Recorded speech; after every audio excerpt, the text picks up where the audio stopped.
You know, I often find myself reflecting on what an incredible privilege it is for us to witness royal jewels.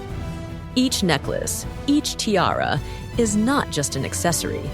It's a tangible piece of history that has traveled through decades, sometimes even centuries. We see queens and princesses donning these heirlooms time and again, transforming official events into living portraits of the past. But let's be honest, moments like these often feel routine. We admire these masterpieces, discuss their style, but we rarely stop to think about the fact that we ourselves are becoming part of history. It's something else entirely to witness something new, something grand, something that might be talked about decades from now. Think of how we now remember the transformations carried out by Queen Mary of Tech, who effortlessly dismantled and recreated jewels to suit her vision. Moments like those feel like a rarity in the modern world, and yet, as it turns out, they still happen. That's exactly what occurred recently, when, right before our eyes, Queen Mary of Denmark breathed new life into historic diamonds that had spent over a century languishing behind a museum glass. These diamonds have now been reimagined into something entirely different. A sleek, modern tiara that I'm certain we'll see gracing the Queen on many occasions. This event serves as a true bridge between the past and the future, and today, I invite you to delve into its details with me. Let's explore the origins of these diamonds, their transformation into a tiara, and the radiant debut of Queen Mary wearing this masterpiece at her first official appearance. Before we begin, please support my channel by clicking the like and subscribe buttons. Thank you. These diamonds, which became the foundation of the new tiara, hold a long and rich history that dates back to the 18th century. Originally, they belonged to Princess Charlotte Amalie, the daughter of King Frederick IV and the sister of King Christian VI. Charlotte Amalie was known as one of the most influential and respected women of her time, despite never marrying. She maintained warm relationships with many members of her family, even amidst the frequent conflicts and intrigues that were so characteristic of the Danish court during that era. The diamonds in question were likely part of her personal collection, and after her death in 1782, they remained within the royal family, passed down through generations. These stones were cut in a style that today seems almost forgotten, the rose cut.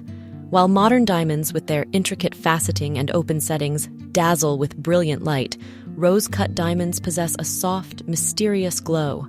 Their flat base and triangular facets on the top create a shimmering effect that feels remarkably intimate and gentle. By the 19th century, as new cutting techniques emerged, rose-cut diamonds gradually gave way to more vibrant and sparkling modern cuts. Yet it is precisely this quality, their soft glow, that makes them so unique and unforgettable. After Charlotte Amalie's death, these diamonds continued their journey through the centuries, becoming part of one of the most striking parures in the Danish royal collection. In the 19th century, when fashion demanded accessories that emphasized intricate and decorative details, these rose-cut diamonds were repurposed to create a long diamond belt. The parure that included this belt also featured a large diamond brooch with a tassel, which could be separated into 4 smaller brooches. This versatile design added dynamism and sophistication to the ensemble, allowing the diamonds to catch and reflect light with every movement of the wearer. The belt was created specifically for Queen Caroline Amalie and became a true symbol of status during its time. Worn around the corset, this accessory highlighted the waist, lending a sense of completeness and opulence to the overall look, qualities that were highly prized during the era of coronation balls and courtly ceremonies. Picture this, a long belt adorned with countless sparkling diamonds, complemented by an elegant tassel draped over the rich velvet or silk gowns of the royal court. It did more than enhance an outfit, it became its centerpiece, exuding grandeur and grace in every detail. It is important to note that this diamond belt was part of one of 4 royal parures. that are the crown jewels of the Danish royal collection.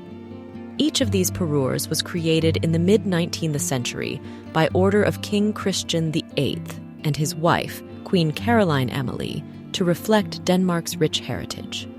Alongside the diamond parure, the collection includes the emerald parure, the ruby and pearl parure, and the crown diamond parure, each featuring historical gemstones passed down through generations. These parures are unique in that they are not only displayed in a museum, but are also still regularly worn at official events, making the Danish royal collection one of the most dynamic and significant in the world. Nevertheless, despite its impressive history, the diamond belt gradually came to be seen as outdated. The last known wearer of the belt was Queen Lovisa of Denmark, wife of King Frederik VIII, who chose to wear it for her official state portrait, now housed in the National History Museum at Frederiksborg Castle.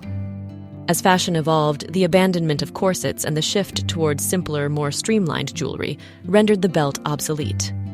Following World War II, Queen Ingrid occasionally repurposed the diamond belt as a necklace, pairing it with the Danish emerald parure. Queen Margrethe II, meanwhile, only wore the diamond stomacher, a central piece of the parure, on a few rare occasions, such as her 50th birthday celebration in 1990 and during a state visit to Norway in 1991. For the most part, however, this parure spent nearly a century gathering metaphorical dust in the vaults of Rosenborg Castle. Throughout this time, the diamonds remained in their original closed settings, a feature characteristic of 18th and early 19th century jewelry. Unlike modern open settings that allow light to pass through the gemstones, enhancing their brilliance, closed settings confine the light to the surface of the stone, preserving the soft glow I mentioned earlier. This technique emphasizes the historical value of the stones, highlighting their unique and understated charm. The creation of the new tiara was a remarkable journey that bridged the past and the present.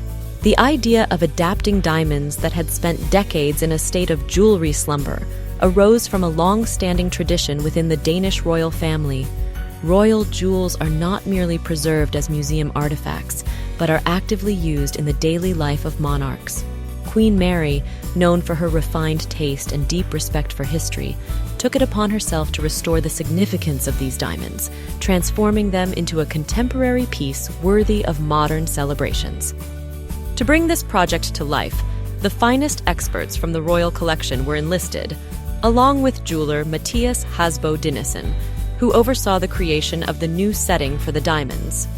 The process began with a meticulous study of the diamond's history, their properties, and the original construction of the diamond belt. The primary challenge was to preserve the historical integrity of the piece while giving it a modern design and practicality for use. Particular attention was paid to the design. The new tiara took on the elegant shape of a bandeau, a delicate band that gracefully encircles the head and complements hairstyles of varying complexity.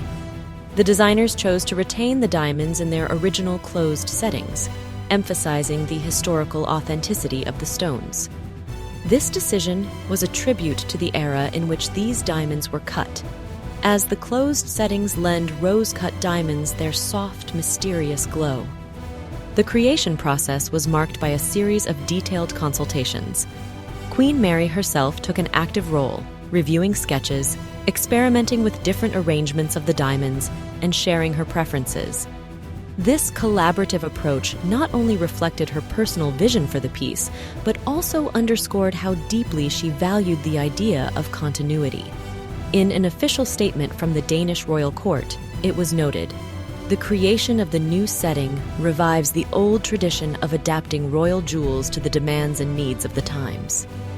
The project utilized cutting-edge technology to ensure the diamonds were not damaged and their historical structure was preserved.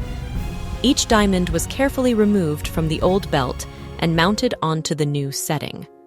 An intriguing detail: each stone is secured to the frame with miniature screws, making the construction both sturdy and practical for future care.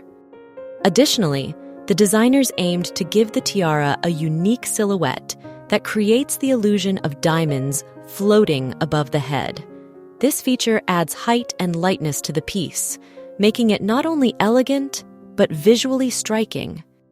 As a result of this painstaking work, the tiara became more than just an accessory. It is a true masterpiece that unites past and present. Queen Mary has given these diamonds a new life, ensuring their place not only in museum displays, but also at the most significant royal occasions. Since its completion, the tiara has been informally referred to as the Danish Rose Bandeau, highlighting its historical and aesthetic significance. The debut of the new tiara was a truly historic moment, worthy of special attention. Queen Mary first showcased the Danish Rose Bandeau at a state banquet held in early December 2024 to honor the visit of the President of Egypt to Copenhagen. It was the perfect occasion for such a significant piece to make its appearance. An event focused on strengthening international relations that underscored not only Denmark's cultural heritage, but also its respect for tradition. The evening began with a formal reception at Christiansborg Palace. In a hall illuminated by chandeliers reflecting in historical mirrors, Queen Mary made her entrance, immediately drawing all eyes to her tiara. Her ensemble was meticulously crafted. An exquisite gown in a deep shade of blue highlighted the brilliance of the tiara's diamonds, as well as the other jewels she selected for the evening. Among these were her antique diamond earrings and a small brooch pinned to the ribbon of her order. The tiara itself was nothing short of spectacular. The closed settings of the rose-cut diamonds softened the chandelier's light, casting a gentle, almost magical glow over the queen's head. The bandeau's tall yet graceful shape added an air of elegance, while its length, extending to just above her ears, accentuated its unique design. The reaction from both the public and experts was overwhelmingly enthusiastic. Many remarked on how perfectly this tiara complements not only Queen Mary's personal style, but also her ability to bridge the past and present. During his speech at the banquet, King Frederick X emphasized the significance of the tiara, stating, "These diamonds, which have been a part of our history for centuries, now symbolize the unbreakable connection between our past and our aspirations for the future." Everyone who saw Queen Mary's new tiara couldn't help but draw parallels with one of the most famous and beloved tiaras of Queen Maxima of the Netherlands, the Dutch diamond bandeau tiara. The resemblance between the two pieces is so striking that it feels as though they were created with the same principles in mind. Both tiaras are exquisite examples of how antique jewels can be reimagined and adapted for modern times while preserving their historical significance. The story of the Dutch diamond bandeau tiara dates back to 1879, when Princess Emma of Waldeck and Pyrmont, the future Queen of the Netherlands, received a magnificent diamond Riviere necklace featuring 34 large diamonds as a wedding gift from the Dutch people. This piece became a staple of Queen Emma's collection, worn not only as a necklace, but also as a corsage ornament in official portraits. One such portrait was taken in 1900, where she paired the Riviere with the Dutch sapphire tiara. In 1937, Queen Emma's diamond Riviere was transformed. 27 of the 34 diamonds were used to create the diamond bandeau tiara. This tiara would go on to become one of the most versatile pieces in the Dutch royal collection. It was first worn by Crown Princess Juliana and was subsequently passed down through generations, gracing the heads of royal family members for nearly a century. The Dutch diamond bandeau tiara has become a true symbol of royal refinement.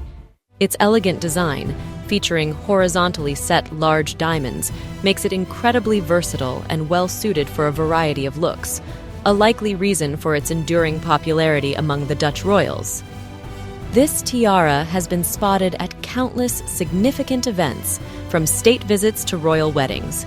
In recent decades, it has been most frequently worn by Queen Maxima, for whom it has become one of her favorite pieces. Despite the clear resemblance, Queen Mary's new tiara has unique characteristics that reflect Danish design. Unlike the Dutch tiara, the Danish tiara retains its closed settings, emphasizing its historical origins. The Dutch tiara, in contrast, features open settings which allow the diamonds to sparkle more brightly. These two tiaras could be considered relatives, yet each retains its individuality, shaped by its history and purpose. What's fascinating is that both tiaras were created for royal families, with the aim of preserving and reinterpreting significant jewels from the past. They are shining examples of how royal households in different countries find ways to maintain their traditions while ensuring their collections remain relevant for future generations. And what about you? How did you feel when you heard that Queen Mary decided to breathe new life into these diamonds? What was your impression when you first saw her wearing this masterpiece? Share your thoughts in the comments below. Thank you for watching this video. If you enjoyed it, don't forget to give it a thumbs up and subscribe to the channel so you won't miss more fascinating stories about royal jewels. See you in the next video.